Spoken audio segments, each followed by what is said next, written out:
Todo cordeiro primogênito era confinado para levar para o santuário, porque ele era morto ou de manhã ou à noite. Quem dava esse cordeiro, então, não era nenhum ser humano, era quem? Deus, como Deus deu o cordeiro lá no Calvário. Embora nossos pecados tenham sido colocados sobre Cristo na cruz, esses pecados não eram dele em si. Ele não teve nenhuma participação desses pecados. Ele tomou sobre si esses pecados, pecados de outrem, mas ele permaneceu santíssimo e incontaminado. Deus dava o cordeiro por quantos? Por todos os israelitas. Todos salvavam? Não, tinha que aceitar o cordeiro. Hoje Deus deu o cordeiro no Calvário por quantos? Por todos. Todos se salvam? Não, tem que aceitar quem? O cordeiro. Na cruz, Cristo foi ferido por Deus, mas não por seus próprios pecados, mas pelos pecados de nós todos, por nossas iniquidades que foram postas sobre ele.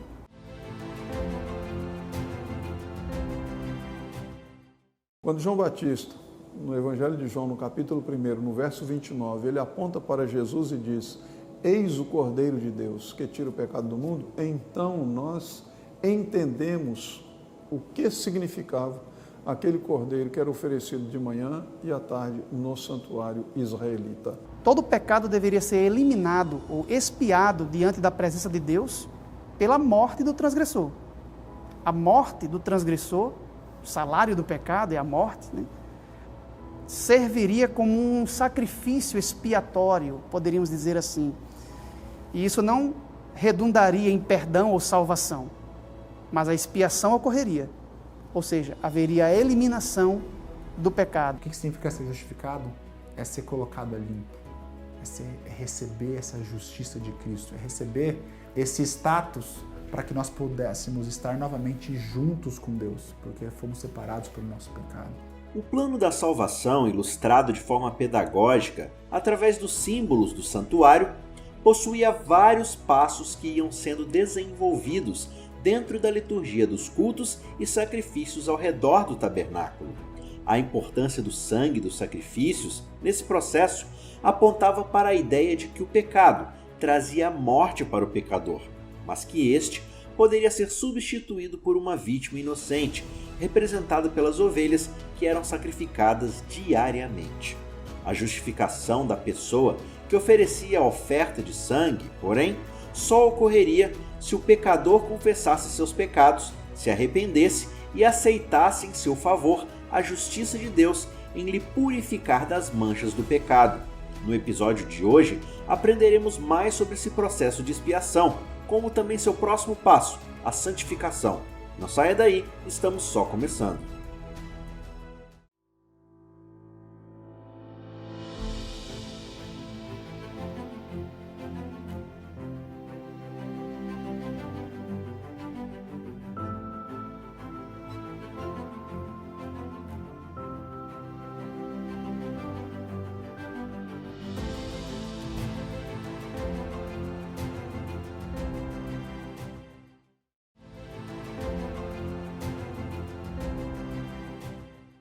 Nós encontramos, de acordo com a prescrição das leis mosaicas, as leis transmitidas por Deus através de Moisés, aquilo que nós chamamos de ritual diário. O ritual diário consistia da oferta, de duas ofertas, na realidade era um sacrifício em duas ofertas, que era o sacrifício da manhã e o sacrifício da tarde. Estes sacrifícios, eles faziam provisão para resolver o problema do pecado para aquele pecador que não podia comparecer ao santuário para oferecer por si mesmo uma oferta. Então sempre havia no altar de sacrifícios uma oferta queimando. Era o sacrifício da manhã que queimava até a tarde e esse da tarde queimava até a manhã e assim continuamente havia uma provisão para solucionar o problema do pecado dentro da comunidade do concerto. Então, no ritual diário, nós temos esta oferta de um cordeiro de 1 ano pela manhã e pela tarde. Agora, no Antigo Testamento, nós não temos uma explicação do significado desse sacrifício, mas quando nós chegamos no Novo Testamento, nós vamos compreender todo o rico simbolismo que estava envolvido nesse sacrifício da manhã e da tarde. Quando João Batista, no Evangelho de João, no capítulo 1, no verso 29, ele aponta para Jesus e diz: eis o Cordeiro de Deus que tira o pecado do mundo, então nós entendemos o que significava aquele cordeiro que era oferecido de manhã e à tarde no santuário israelita.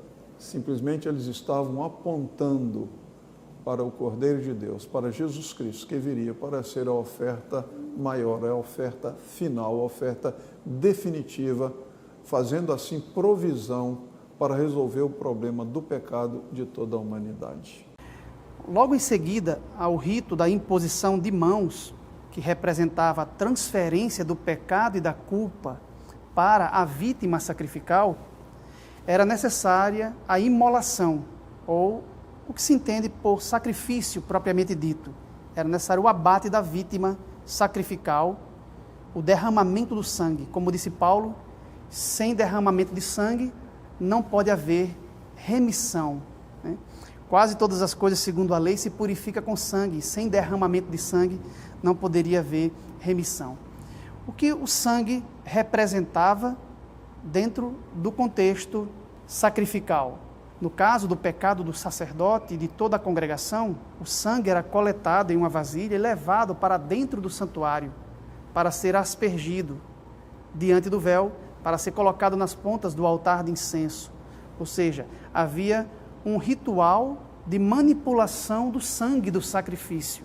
A maioria das pessoas entende que o sangue representava purificação, ou seja, o sangue possuía uma função purificadora. Nós, adventistas, ensinamos que, além da função purificatória do sangue, também havia, em algumas circunstâncias, a função contaminatória. Portanto, o sangue teria uma função ambígua, podemos dizer assim, ou poderíamos dizer, o sangue tem uma dupla função. Ele podia purificar e também podia contaminar, a depender da circunstância. Vamos tentar compreender essa dupla função do sangue. A passagem mais conhecida do Antigo Testamento que fala sobre a função expiatória do sangue, ou sua função purificadora, se acha em Levítico, capítulo 17, verso 11. Porque a vida da carne está no sangue. Eu vos tenho dado sobre o altar para fazer expiação pela vossa alma, porquanto é o sangue que fará expiação em virtude da vida. Note que, segundo esse texto, o sangue é que fará expiação em virtude da vida. Não o derramamento do sangue simplesmente, mas o sangue oferecido sobre o altar. Eu vos tenho dado sobre o altar para fazer expiação pela vossa alma. Para que a expiação fosse feita em favor do pecador, o sangue teria que ser oferecido. O sangue teria que ser apresentado perante Deus. O sangue teria que ser ministrado sobre o altar para fazer expiação em virtude da vida. Então aqui a maioria das pessoas entende que estamos diante da função purificatória do sangue. Até mesmo porque a maioria vê o termo expiação em um sentido positivo, né? Muitos acham que expiação é sinônimo de perdão. Muitos acham que expiação equivale a perdão e salvação. E não é esse exatamente o sentido da palavra expiação. A expiação feita por um substituto, por uma vítima inocente, que representava Cristo, redunda em perdão e salvação. Mas essa não era a única forma de fazer expiação. A palavra expiação provém de um vocábulo hebraico, kafar, que significa literalmente eliminar, anular, apagar. E não só existia uma forma de eliminar ou apagar o pecado, que era por meio da morte de um substituto, por meio de um sacrifício substitutivo. Em tese, todo pecado deveria ser eliminado ou expiado diante da presença de Deus pela morte do transgressor. A morte do transgressor, o salário do pecado é a morte, né? Serviria como um sacrifício expiatório, poderíamos dizer assim. E isso não redundaria em perdão ou salvação, mas a expiação ocorreria, ou seja, haveria a eliminação do pecado. Além da oferta da manhã e da tarde, o sacrifício da manhã e da tarde, que era oferecido pelo sacerdote, havia também as ofertas individuais que o pecador trazia, mas não apenas para expiar alguma culpa. Às vezes as ofertas, elas expressavam a sua devoção, a sua gratidão a Deus pelas bênçãos. Nós temos as assim chamadas ofertas de paz, ofertas pacíficas, em que o pecador participava da carne do animal juntamente com seus amigos, com seus familiares. E então esta riqueza de significado que nós encontramos aqui torna assim torna bastante evidente que estes rituais permitiam ao fiel expressar a sua adoração, a sua gratidão, a sua alegria. Tudo isso era manifestado no contexto do santuário. Então, o santuário era este lugar em que o indivíduo poderia se aproximar de Deus com outros adoradores e então expressar a Deus tudo aquilo que estava no seu ser em relação a este Deus Santo que o aceitava apesar de todas as suas debilidades, todas as suas fragilidades, todos os seus pecados. Estando debaixo do domínio do pecado, o ser humano se colocou em uma posição de resistência e oposição a Deus, levando a um caminho de morte. Porém, os sacrifícios apresentados no contexto do santuário mostravam que o pecador que deveria ter seu sangue derramado como pagamento por sua culpa e rebeldia poderia ser substituído por alguém inocente e exonerado de todos os seus pecados, se escolhesse se arrepender e aceitar o sacrifício em seu favor. Mas agora, sem lei, se manifestou a justiça de Deus, testemunhada pela lei e pelos profetas. Justiça de Deus mediante a fé em Jesus Cristo. Para todos. Para quantos? Para todos. É a predestinação que a gente viu. O plano é para que todos se salvem. Para todos. Porque não há distinção, pois todos pecaram e carecem da glória de Deus, sendo justificados como? Gratuitamente, por sua graça, mediante a redenção que há em Cristo Jesus, a quem Deus propôs no seu sangue como propiciação mediante a fé, para manifestar a justiça por ter Deus, na sua tolerância, deixado impunes os pecados anteriores cometidos, tendo em vista a manifestação da sua justiça no tempo presente, para ele mesmo ser justo e justificador daquele que tem fé em Jesus. Novamente, esse texto pétreo da graça de Cristo, essa justificação acontecendo mediante fé, acontecendo uma redenção, que é justamente essa metáfora do comércio, de você comprar de volta um escravo, comprar de volta algo que foi hipotecado, levado, né? Com a linguagem da propiciação, de você apaziguar a ira. Tudo isso acontece através de Jesus. O seu plano é para todos. Ele quer salvar todos.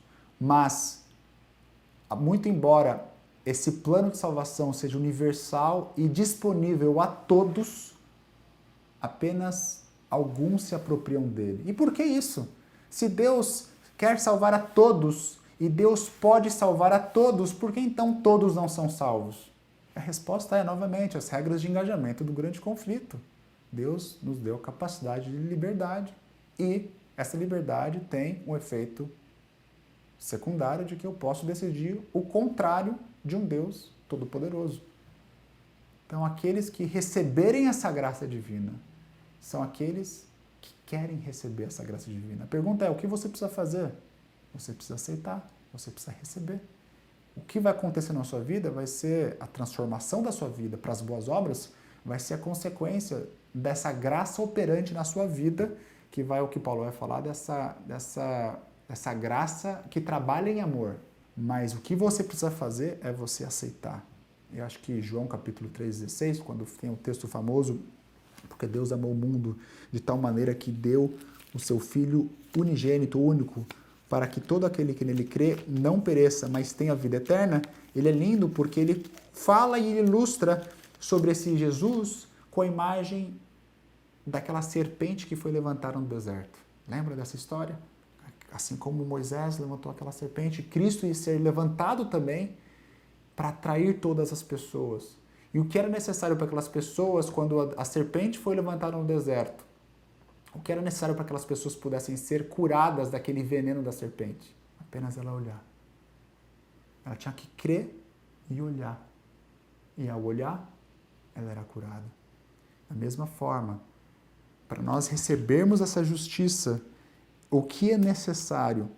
É necessário apenas nós crermos que nós seremos justificados gratuitamente. O que significa ser justificado? É ser colocado a limpo. É receber essa justiça de Cristo. É receber esse status para que nós pudéssemos estar novamente juntos com Deus, porque fomos separados pelo nosso pecado.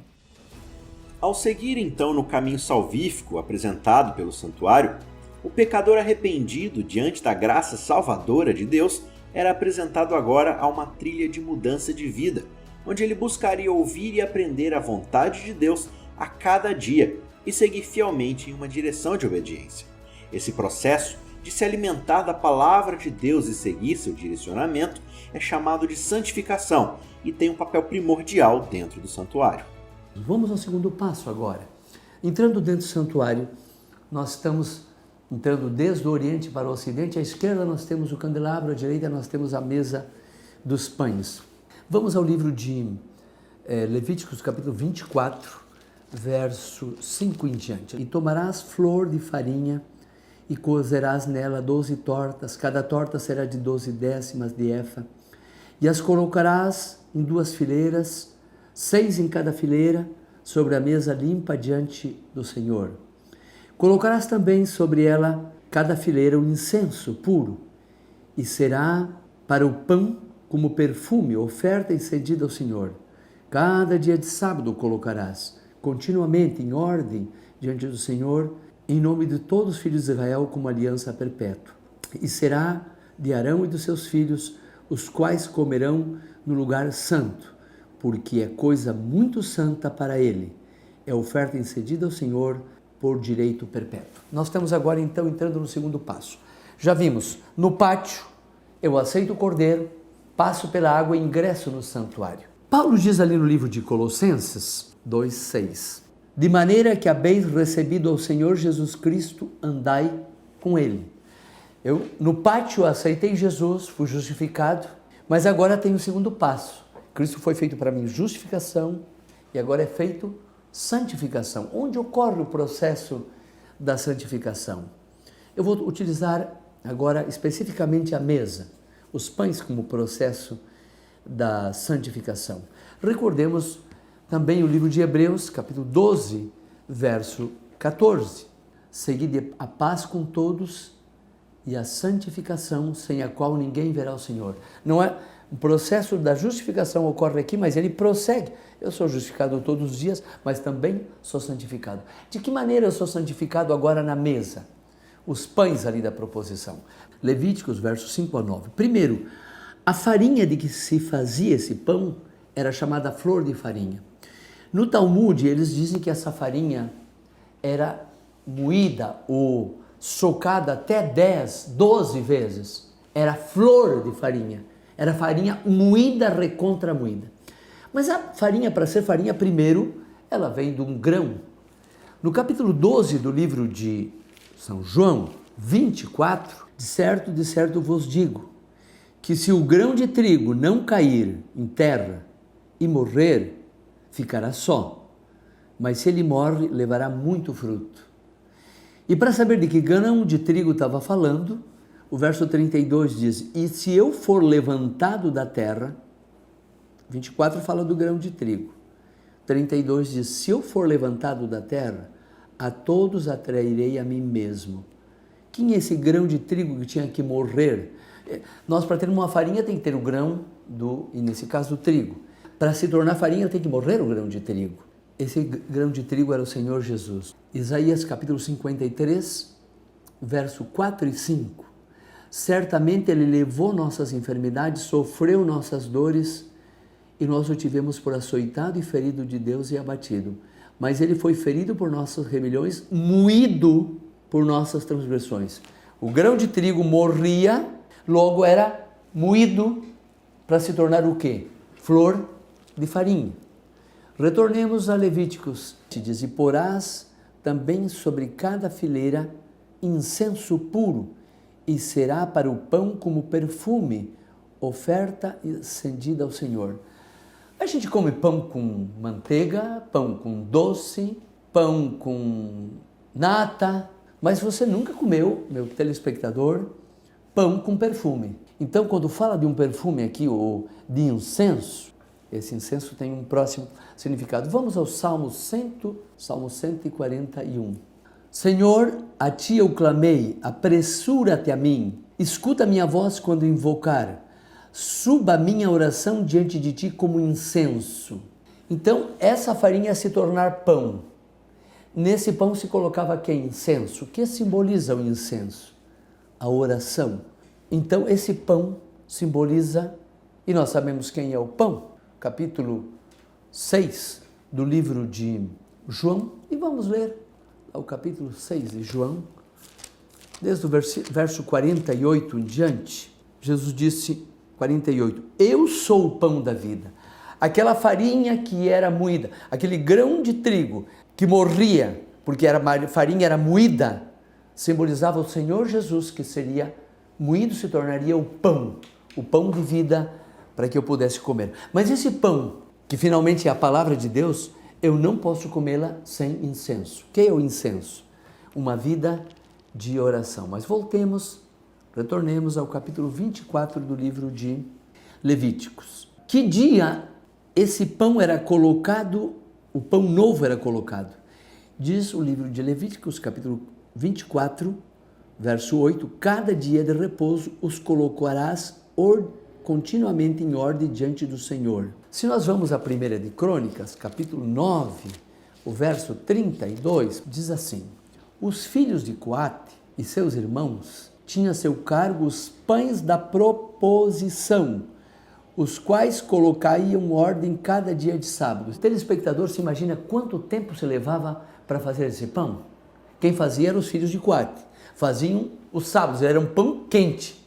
Nós vamos ver no livro de 1 de Samuel, capítulo 21, 1 de Samuel 21, quando Davi fugia de Saul, ele foi até Nobe, e chegou em Nobe, onde estava o tabernáculo, e pediu que dê alguma coisa para comer.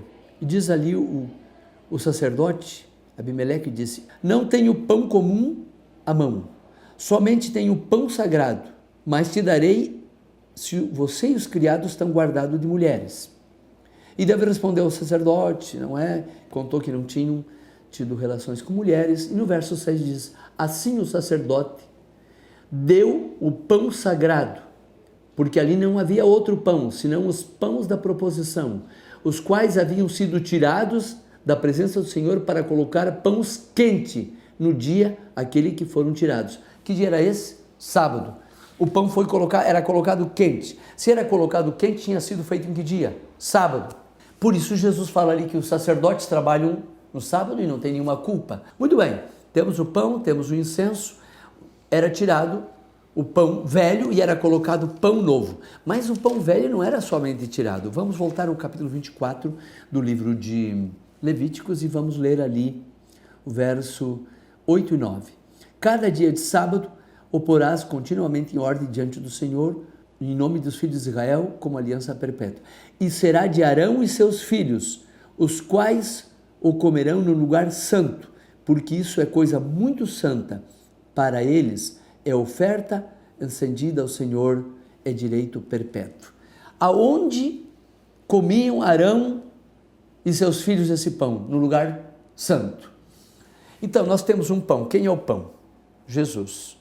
Foi dado esse pão, era um grão de trigo que foi moído, se tornou farinha, fez pão. Esse pão não deve ser comido sem o quê? Sem o incenso, que simboliza a vida de oração. Esse pão, ele era preparado, o pão novo era o sábado, recebia o pão novo, e o pão que tinha estado durante toda a semana era comido por quem? pelo sacerdote. Em que lugar? No lugar santo. E era colocado pão novo ali. Mas eu quero chamar a atenção ainda para o telespectador sobre outro aspecto. Esse pão era colocado sobre a mesa. O que era colocado sobre essa mesa mais? Vamos ao livro de Números, capítulo 4, e o verso 7.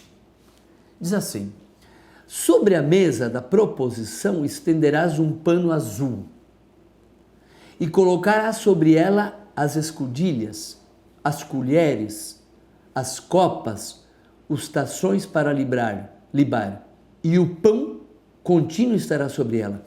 Sobre essa mesa onde estava o pão, antes do pão tinha um pano azul. Azul era a cor que predominava no santuário. Um pano de cor azul tinha em cima da mesa. Por que um pano de cor azul?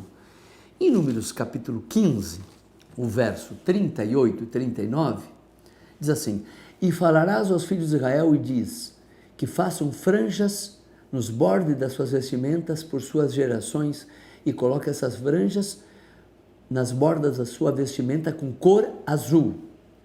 E servirá a franja para que quando vejais lembrais de todos os mandamentos. Sobre a mesa tinha um pano azul. O pano azul me faz lembrar do quê? Dos 10 mandamentos. E sobre a mesa estavam os pães. Os pães vinham da farinha, essa farinha se tornava pão e esse pão era comido com... Esse incenso simboliza a oração. O pão simboliza quem? Jesus, que é através da palavra de Deus. Mas sobre a mesa tinha alguma coisa a mais. A cor azul. A cor azul fazia eu lembrar do quê? Dos mandamentos. Aqui tem uma mensagem para nós. Vamos pensar um pouquinho. No Antigo Testamento, então, era colocado o pão todos os sábados. O pão ficava durante toda a semana. E no próximo sábado se trocava o pão velho por um pão novo. Quem comia esse pão? Os sacerdotes, no lugar santo. Desta maneira, o pão agora trazendo uma aplicação homilética. Nós recebemos, então, o pão, e esse pão deve ficar na nossa mesa durante toda a semana, a Bíblia. Quando chega o sábado, eu vou até o lugar santo, que é a igreja. Ali eu, junto com os demais sacerdotes, como o pão antigo, recebo o pão novo para uma nova semana. Não existe outro processo de santificação do que este. Comer o pão diariamente. O pão tem que estar todo dia, continuamente na minha mesa. Eu alimentando-me dele, isso acontecerá o processo da santificação. Então, no pátio fui justificado, agora no lugar santo eu estou sendo santificado. E a santificação vem através da palavra. Santifica-os na tua verdade, a tua palavra é a verdade.